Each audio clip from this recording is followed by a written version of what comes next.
Welcome to the Encore Audio Archives YouTube channel. I'm Taper Dave, and this is my channel. I've uploaded hundreds of talks here that I've recorded at meetings in West LA, and I've also recorded conventions starting in 2013. I've got a bunch of those up. And Walt and Mary Murray, the original owners of Encore Audio Archives, started the company in the 80s, and Walt recorded Joe and Charlie's and a bunch of stuff down in Vista, California. My sobriety date is June 20th of 1994. I hope you find something you like, so please like and subscribe to my channel and comment down below. If you want to hear something that I don't have or that you don't see, I'll see that I get it. Anyways, take care and have a great day if you want to.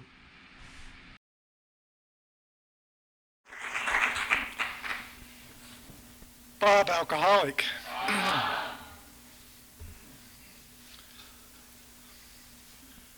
I guess I'll talk for a while, not too long.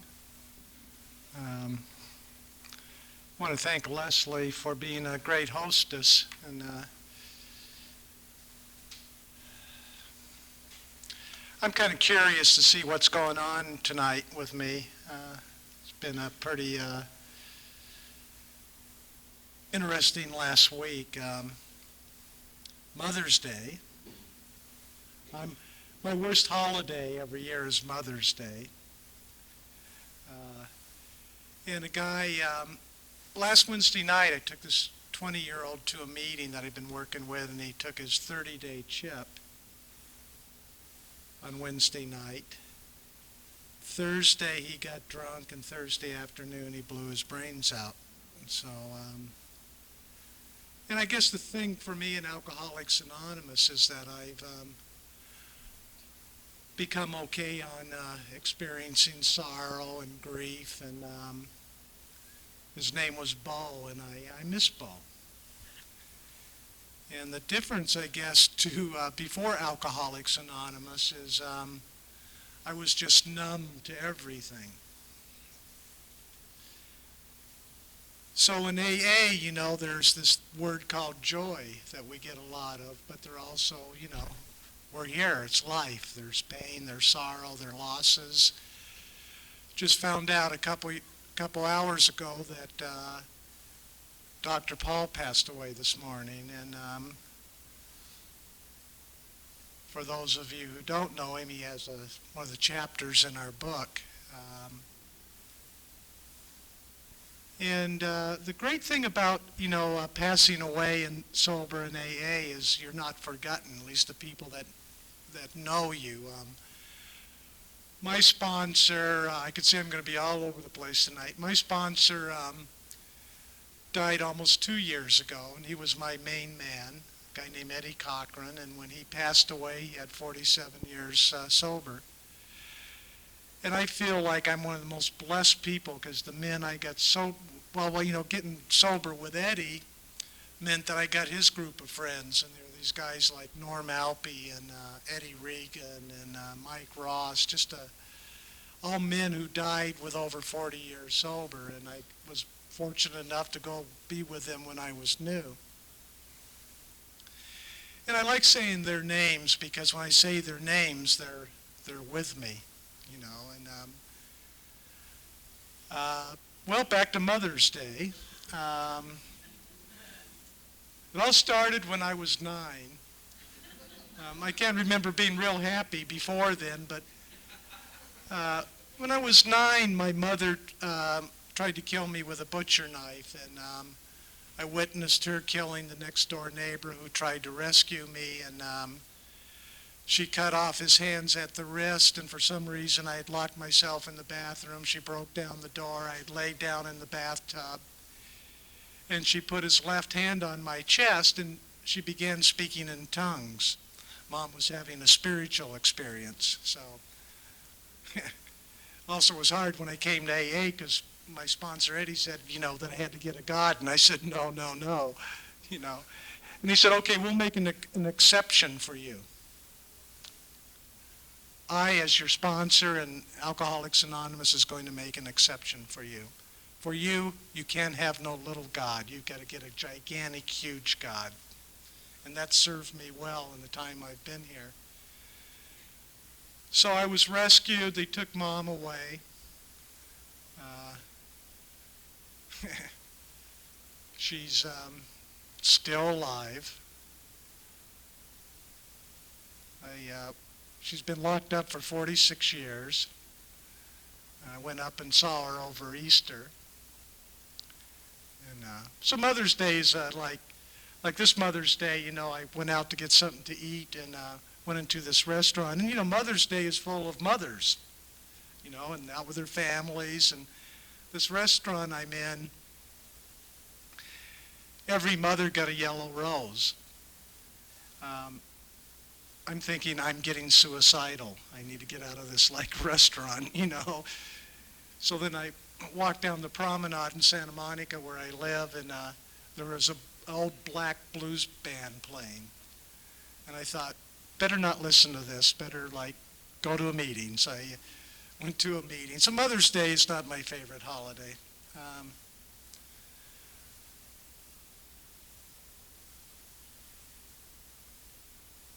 I tell that story only in that I really don't know if it has anything at all to do with me being an alcoholic.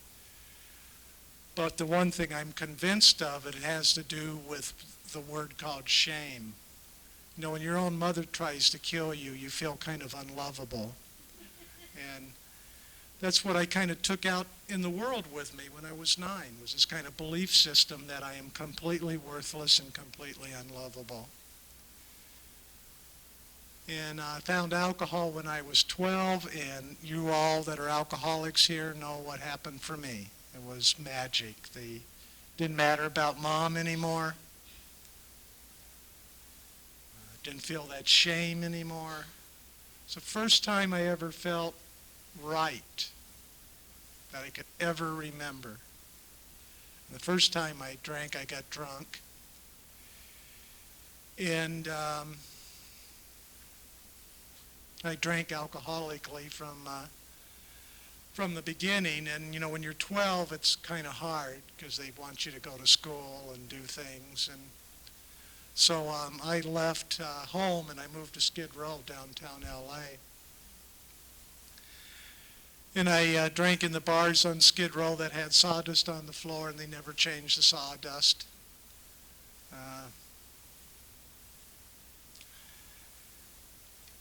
I'm a lower companion that's at most comfortable with other lower companions.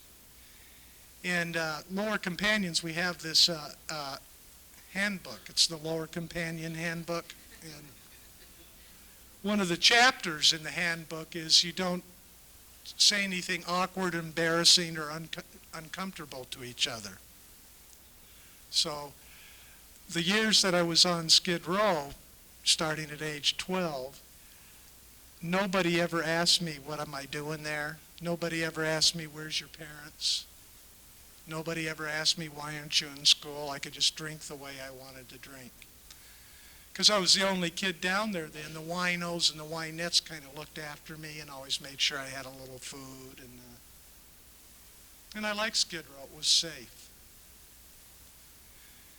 And I was a whiskey drinker from, without a cup. And when I was 17, I started mixing my Four Roses whiskey with a little heroin. But alcohol was always my primary thing. And maybe you could guess by the combination that I chose that I was really shooting for numb. The mark I was trying to achieve is the mark just before you're dead. That's comfortable to me. I sponsor some speed freaks. They still amaze me. I sponsor a couple of coke addicts. The steps are the steps, but it still amazes me that people want to be more present. I just don't get that.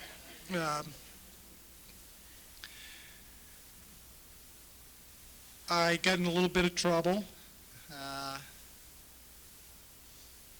I got convicted of 46 counts of armed robbery with a sawed-off shotgun. And every count was a Vaughn's Market. Because, being alcoholic, the first Vaughn's went so smoothly. I just went to a second one, a third one. And boy, they really get upset when you do that. And but you know, I needed my medicine. And got arrested when I was 17. I turned 18 while I was going through trial. They convicted me as an adult. And they put me up on a place on the bay in San Francisco. And that place was just kind of like Skid Row. It was safe and comfortable, and I could drink that penitentiary Pruno and just a couple inches off of a bottom of a jar and have to use the walls to navigate. And I kind of maybe had something to do with my mother and the butcher knife, but I kind of had this kind of rage thing going on, so it was like a perfect environment for that. And you know, I got the right gang affiliations and the right kind of tattoos across my chest, and love violence. I think one of the many things that's changed in my life because of Alcoholics Anonymous was that I used to go to violence. I used to seek it out because, you know, how are you going to hurt me? You know, how are you going to hurt me? My mom stuck me with a butcher knife and tried to kill me. Now, what are you going to do to me? Bring it on. And in Alcoholics Anonymous, see, the great thing about AA, if you just come here, it works whether you want it to or not. You know, change happens. I remember about 15 years ago, I was coming back from a meeting. I started at a 7-Eleven to get some milk for breakfast, cereal. And there were two guys right in the parking lot of the 7-Eleven, squared off on each other, getting ready to fight. And I got butterflies, started shaking, got real scared, and drove to another store. And I thought, that's a spiritual experience you just had, Bob. It's really, so, and I used to think I had some kind of special rage going on, but in these rooms I found out I'm just a garden variety alcoholic with that kind of alcoholic man anger. And so that place was fine for me.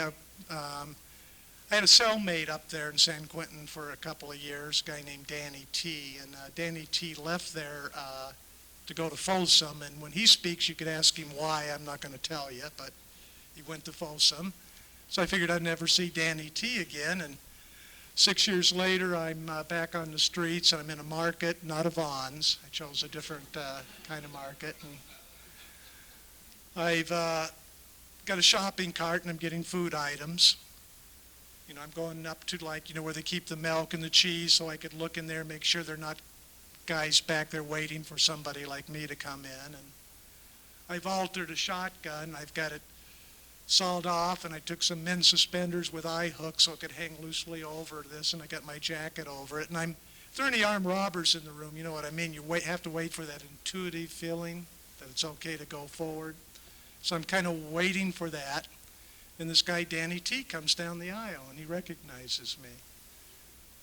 And Danny just turned, I think, 31 years sober. And Danny had been out and got sober. So Danny was my Eskimo.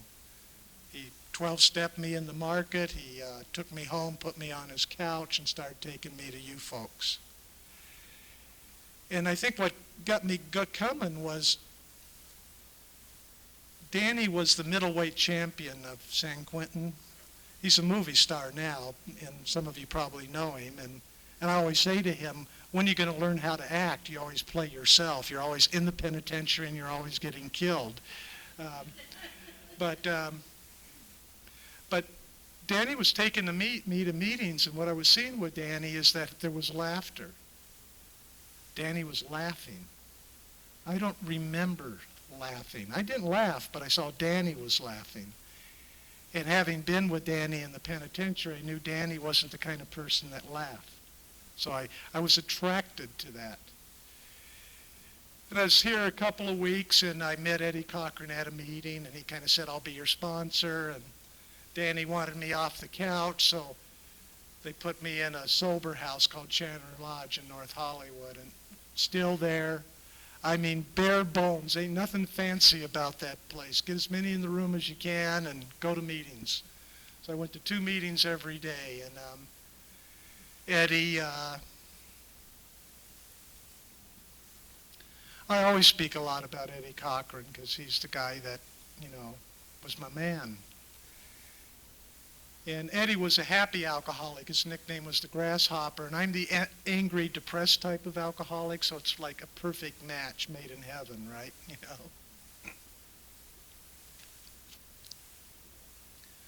One of my favorite Eddie stories. I was about 4 months sober. We're going to a meeting. I turned down the car radio, and I said, Eddie, I need to ask you something really serious, and you can't tell anybody. And he says, sure, kid, what is it? And I said, well, Eddie, it's about sex. Eddie, I don't know if I like boys or girls or dogs or trees, but I'm having these feelings, Eddie, I've never felt before. You're not real sexual when you're on 4 roses and heroin. So I said, Eddie, I'm having these feelings I've never felt before. And Eddie looked over at me and he said, no thanks, I'm happily married. So always called me precious,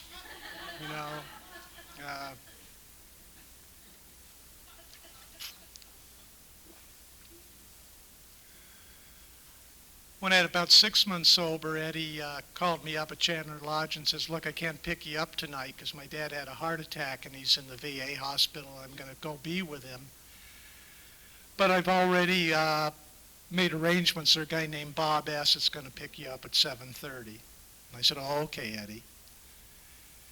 And I try to sponsor like my sponsor sponsored me, because what he did, even in the midst of his kind of crisis, he looked after his newcomer, made sure I had a way to a meeting. And 7:30 comes, and this guy Bob picks me up, and he's got another guy, Don. He's got a brand new car. Excuse me. He's got a brand new car, 2-door, and I get in the back seat. Oh, it's good mountain air. Brand new car, 2-door, I get in the back seat, we head off to this meeting, and I asked Bob, the driver, I says, how long you been sober? And he says, 4 years, grace of God, 12 steps, so glad to have you with us, kid. And I said, oh, well, thanks, Bob. I said, this is a brand new car. And he said, oh, yeah, I special ordered it with all this stuff. And I said, God, it's really nice.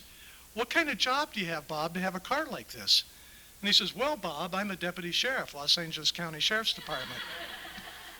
And I said, that's real nice, Bob. A little time goes on, and I asked Don sitting up front, and I said, Don, how long you been sober? And he said, 17 years, grace of God, 12 steps, so glad you're with us, kid. I said, what kind of work do you do, Don? And he says, I'm a criminal court judge, Superior Court, County of Los Angeles. I want to kill Eddie. He's got me with a cop and a judge. Also, I haven't bothered to show up and see my parole officer, and because I was a violent offender, they have this little group. They call them PAL. What a silly name. It sounds like it should be your friend. But PAL is abbreviations for parolee at large, and they have a team, the PAL team, that comes looking for people like me that are violent offenders that don't show up. And not to go there, but they don't come to the door and go, police, open up. So I'm a little bothered by this chain of events here. So we get to the meeting. I can't wait to get away from them. They're introducing me to everybody. Hey, meet Eddie's new baby. It's Bob. He's a junkie. Meeting ends. They drive me back to Chandler Lodge. It's like they secretly got together and planned this at the coffee break. But they pull up. I'm in the back seat. It's a 2-door. They turn the engine off. They both turn and they silently stare at me in the back seat. Can't get out. It's a 2-door. And as they're staring at me, they're writing something, and then they hand me their business cards, the cop card and the judge card. And they put on their home numbers. And I don't remember exactly what their words were, but they said, Bob, if you need a ride to a meeting, call us. If you need somebody to talk to at 4 in the morning and you haven't drank yet, call us. Then Bob said, the sheriff, he says, look, every Sunday we have a little group of AA people over at my house. I have a pool and we have a barbecue. And he didn't say, why don't you come? He said, I'll be here tomorrow at noon to pick you up. And he said, Eddie told me about that little mess you're in, and maybe one day I could help you with that. And all of a sudden for me, Alcoholics Anonymous became something other than just going to meetings. All of a sudden it became three alcoholics just trying to help each other make it through another day. And it wasn't about a convict cop and a judge. That keeps me coming back here. That's the first time I think that I actually felt Alcoholics Anonymous, felt the power of Alcoholics Anonymous. And both those men are still my friends. Bob is, the judge retired, is the highest judge you could be in the state of California. I see some people know who I'm referring to. I mean, got to be the highest you could be. Bob S., the deputy sheriff, he's still active. He's on the bomb squad. I think only an alcoholic in AA volunteers for the bomb squad, you know? And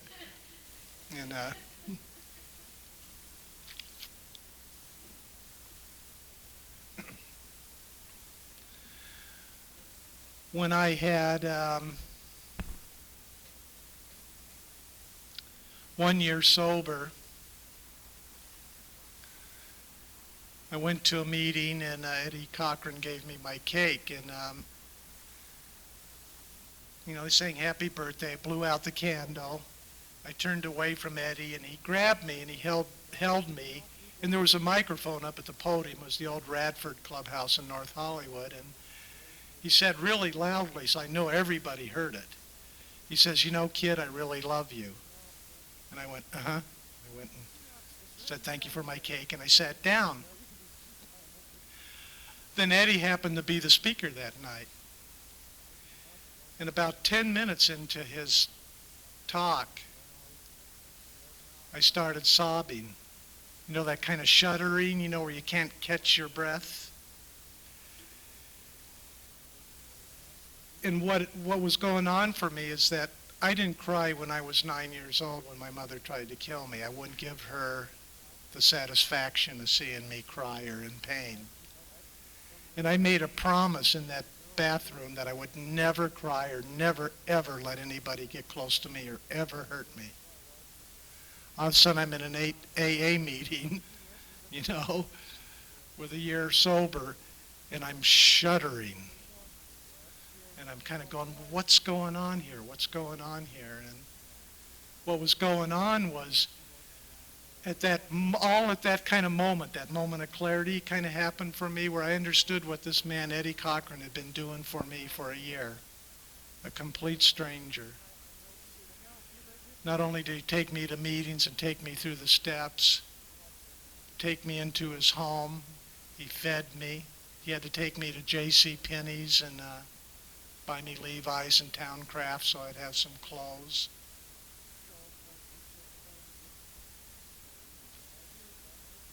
And at that moment, I understood what this man had done for me, and I felt love for him. And it was interesting because it wasn't tears of sorrow and grief and pain. It was tears of joy that I was having. And I've been real blessed because I've been able to experience those tears of joy a lot in my recovery.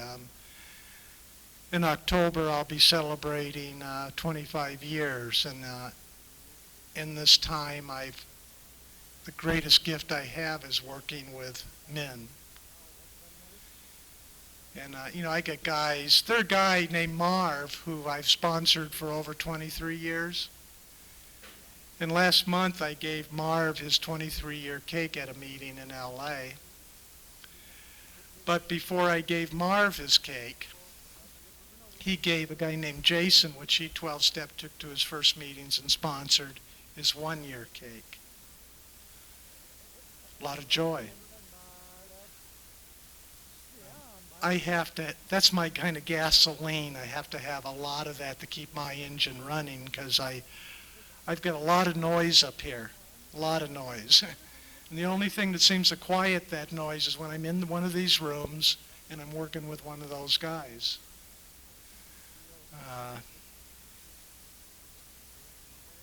Boy, time goes by fast.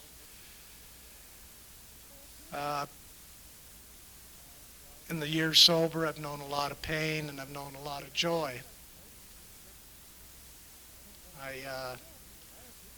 My life is like a good Disney movie. I'm one of those people, if you're new, you want to throw up, but I couldn't have written the script better. You know, it's, I get up in the morning in the house that I own at the beach and have my cup of coffee in the morning looking at the ocean. I remember being up in San Quentin and looking at those National Geographic magazines, you know, and they're all full of, you know, Tahiti and Hawaii, and I'd look at those and go, God, those are, you know, really beautiful places, and, you know, that's where the good people go. I'm one of the good people today. I live there. I've been able to travel all over the world many, many times, and I've been to AA meetings and bomb shelters in Tel Aviv, and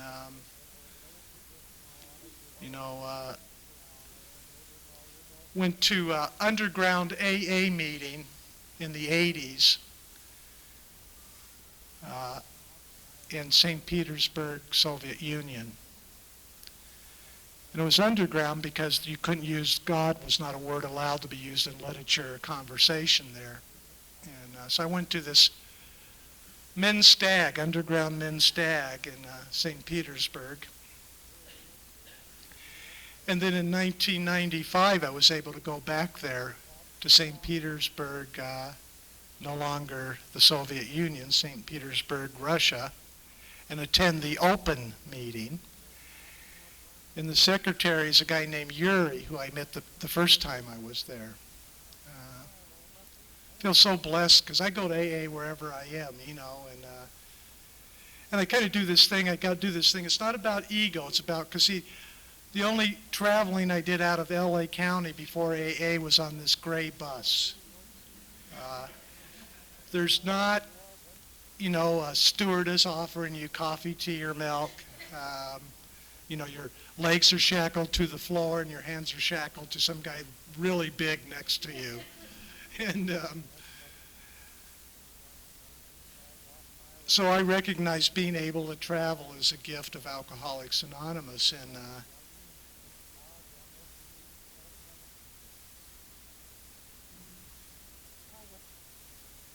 I do this thing called Check Me Out. And so I'll be walking down the street in Barcelona, Spain, and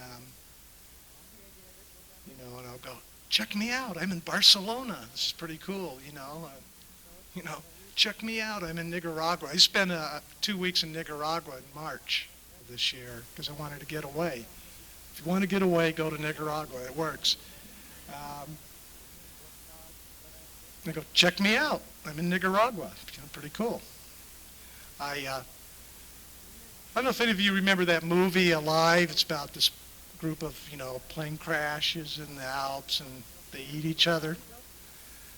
So I'm with some clients of mine on their private jet, and we're flying over the Alps. And first time I'd ever seen the Alps, about 4 in the afternoon. It's absolutely magnificent. It's really beautiful. And then I remember that movie. And so I get into fear, like the plane is going to crash. So I quietly look around the plane, and all my clients are like rock stars, so they're really skinny, so I think they're not very edible. Maybe the security guard, he's pretty big, pretty meaty. And I'm kind of into the fear, and then I look back out the little window, and I let go of the fear, and I saw God's painting. You know, much better than I've seen in the movies or postcards. It was just this magnificent beauty of the Alps. And I went to myself, check me out. Flying over the Alps in a private jet. Not bad, kid. And again, it's all gifts of Alcoholics Anonymous. And I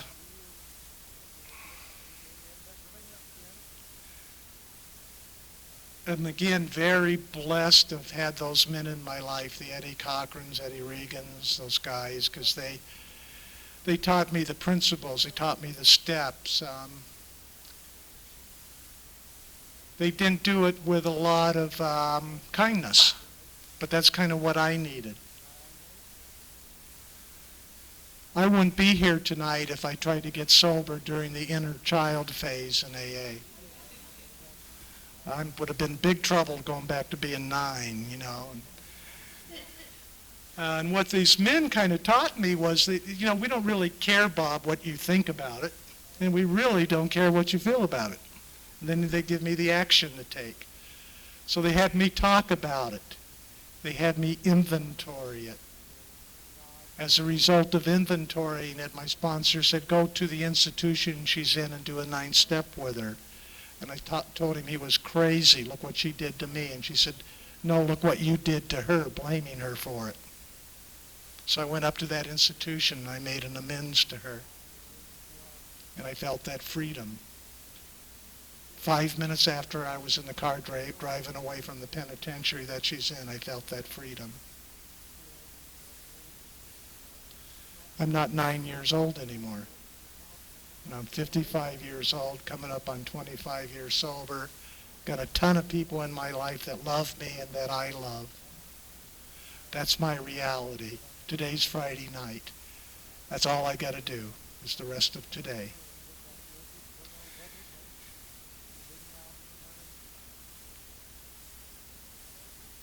And I want to say there's no magic. I'm one of those people, you know, I'm just sharing my experience here.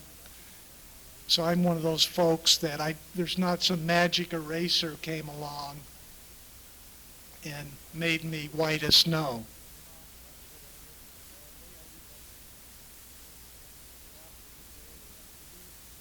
I hadn't seen my mother in 5 years, and I went up to see her over Easter weekend. And it was tough seeing, but you know, she'd been locked up 46 years, and all I could do is, you know, send her a little money every month so she could have a little bit of those comforts like candy bars and stuff. And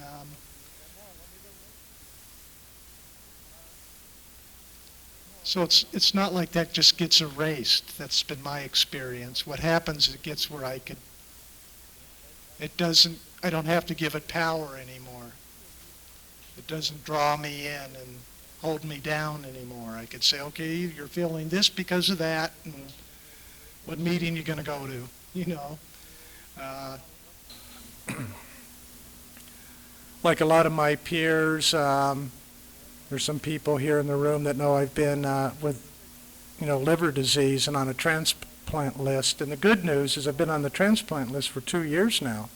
And the good news is I'm not sick enough yet to get it, because they wait till you're just about ready to croak, and then they whip you in and hopefully find a donor. And living alone, that brings up all kinds of fun stuff, you know, like, you know, this idea like I wish be laying at bed, it'd be 3 in the morning and can't sleep, and 2 side effects of liver failure, depression, and fatigue. I know how to deal with the depression because I know what to do. I know to come here and work with another guy. The fatigue is kind of weird because you're tired but you can't sleep. So I'll be laying there and I'll be thinking, I wish like Mommy could come in and pull the covers up, you know, and kiss me on the forehead and say, I'll keep you safe. I won't let them hurt you. I won't let them cut on you. Don't worry, you're going to be okay. And then I recognize no Mommy's going to come in the door and do that for me. And then I'm reminded, you know, seems like one of those people, even though I've been in the rooms a long time, I have to remind it I do have a mother. And that mother is God as I understand him. And I have to allow and invite that in and realize that I am not alone. When I first got sick, Eddie Cochran, my sponsor, before he passed on, he said something really corny to me that I resisted doing for a few days. But I went ahead and did it, and it worked. And I'm laying in bed, and I can't sleep. And the noise is really loud, and I'm scared. And Eddie said, pretend, Bob, just pretend that God comes into the room. And just pretend, Bob, use your imagination, use your vision.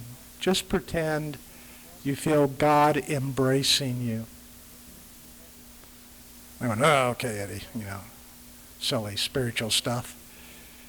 A couple days later, I did that, and I felt God's embrace, and I slept like a baby for 7 hours, and so I'm always reminded I have to continually do what's suggested to me to do, even if it sounds like, why would I do that?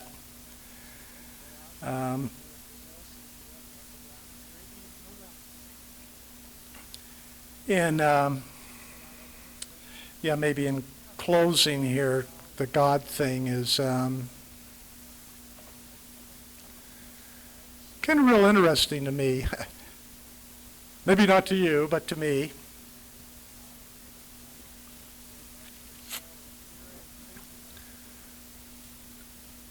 And I never come to AA to offend anybody, so please, if you're doing with some of the stuff I've done, don't be offended. But I got sober, and they told me I had to get some God here. I had never had any religious background, so I did everything. I mean, I look with kind gentleness and humor at this bookcase I have at home at the beach. You name the spiritual book, it's in there, right? I mean, stacks, right? Went to the Catholic thing, I did Jewish stuff for a while, I did Buddhism, Hinduism, self-realization, I did it all. I was searching, and that's what I needed to do, was go search. And again, not to offend anybody, but when I was in Tel Aviv, Israel in '94, I did a day trip to Jerusalem, and I'm not a Christian, but I went in the guy's tomb there. They have his tomb there, and I thought, this is pretty heavy. I'm in the guy's tomb. This is big shit here. So I did all those things, trying to find my God, trying to find my path. And what I've had now for many, many years, the concept I've had of God for me that hasn't changed in over about 15 years now is a mother. Isn't that kind of odd, with my mom history? But you see, what I took was what I thought a mother should be, and then I looked at AA moms, and I saw how AA moms were with their children, and how AA moms were with their husbands, and I watched them. And that's what I created for my God, because to me, like a mother is unconditional love. You stumble around, fall down, they pick you up and help you. They don't judge you. Just that kind of pure, unconditional love. And that's the kind of God I have. And, it's always, for me, it's always difficult to stop talking at a meeting, which I'm about to do. And the reason it's difficult is, I guess I've been up here for 45 minutes, and you stumble around in that time, somehow trying to find words, just somehow trying to find the words to express what Alcoholics Anonymous did for me. And I always fall short. I could never find those words to really say to you what AA did, the impossible for me. The absolute impossible. I have become a big marshmallow and love it. I love the men I sponsor. I've got 6 men I sponsor that I'm sober longer than they're alive. And you know what? We get along perfectly. I don't know what that says about me or them, but it keeps me young. So you kind of, you stumble around trying to find those words. And but you being an AA, if you're sitting in that chair, you know what I'm talking about. That whatever that thing that happens here between another alcoholic.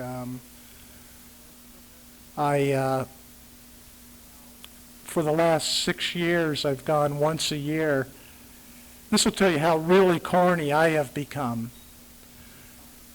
I go once a year to a place called Dorset, Vermont, and it's Bell Welson's birthplace. And I go there and I stay in his house, which they've turned into a foundation. And, you know, there's nothing in East Dorset, Vermont, but Bell Welson's house, right? It's, you know, and,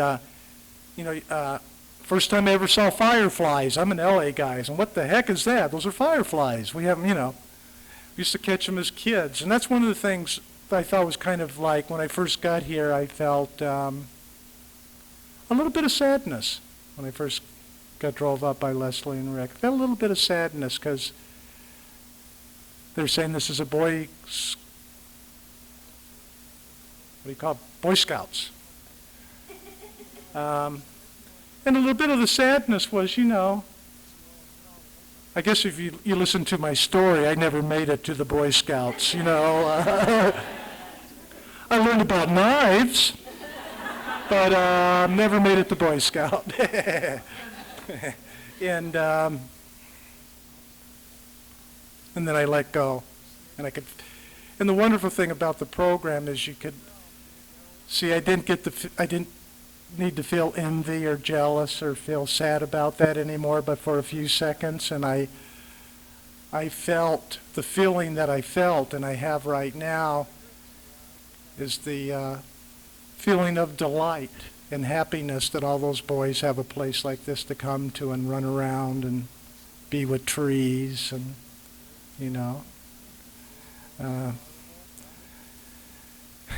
so, and I will close with this. I go every 6 years to Bell Welson's house there in Dorset, Vermont, and I go there for like a weekend of AA recharge.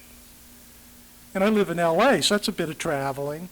But I go there, and I always do another fifth step there, because I find, to me, I need to do a yearly house cleaning. And the great thing about doing that every year is, you know what, the list is real short. And the other thing I get to see is they're not stuff that were on the list last year. Isn't that amazing? We really can change. We can really, some of those character defects kind of get quiet after a while. And I think every time it isn't going to happen to me, but I go a few blocks from where his house is to where he and Lois are buried. And Lois, of course, was the founder of Al-Anon. And I go there and I go this little grave site, graveyard. And Bill and Lois's gravestones are no bigger from the ground to 2 feet up. Very small. Doesn't say anything on them about Al-Anon or AA. Just says Bell Welson, date of birth, date of death. Lois Welson, date of birth, date of death. You wouldn't even know who they were if you didn't know and look at what these baskets are, all these bowls that are put around their gravesite. And then I lean down, I start picking things out of the bowl. An arm bracelet from a treatment center in Germany, from Munich, Germany. A 30-day token from Oregon. Another arm bracelet from Toronto, Canada. That people have come and just left those things. And just what happens to me right now is what happens to me every time I'm there, 6 times now. I start crying with that joy of realizing, that AA was here for me, and so I do corny things like that and go back every year. And again, want to thank you for having me. Thanks.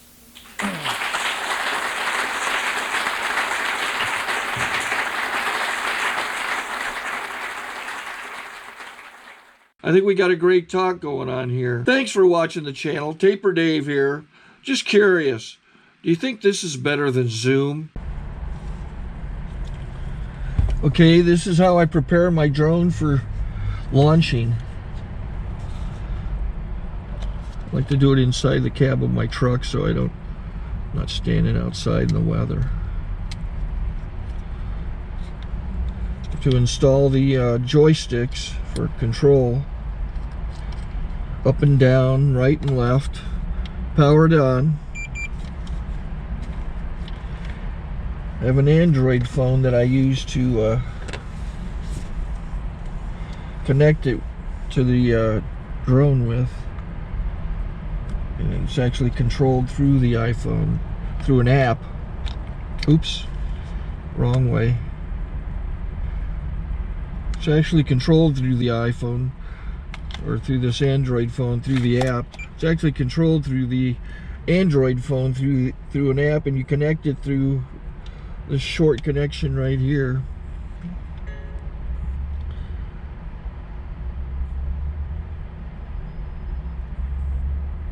Remote control connected. Remote control's connected. So I pull out the drone. I have to extend the legs. Long legs extended first, then the short legs. Remove the gimbal protector. Set that aside, then power it on one short burst, then one long burst. I lay it down. So I have to go to calibrate. So the drone's not connected yet. It shows you here as this drone gets disconnected, even though the remote's powered on. So the drone has to establish it's connected. So I go into the app to calibration mode. First I'll calibrate the remote controller. Start calibration. Out, in,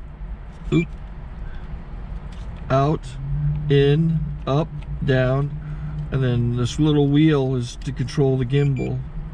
So it's calibrated. Go to gimbal calibration, start calibration, and then it calibrates the gimbal. I don't know if that shows up. The gimbal's moving all over the place. Changes, you can see it on the video. And I'm calibrated to take off. It's acquired 7 satellites at the moment. There are 26 satellites up in the sky, which it has to acquire before you can take off. So it's connected. It's got enough satellites. This is white. I can go to press this little arrow button, swipe right to take off, and it would start the motors if I slid this to the right. But I'll wait till I get outside. Don't want to do it inside.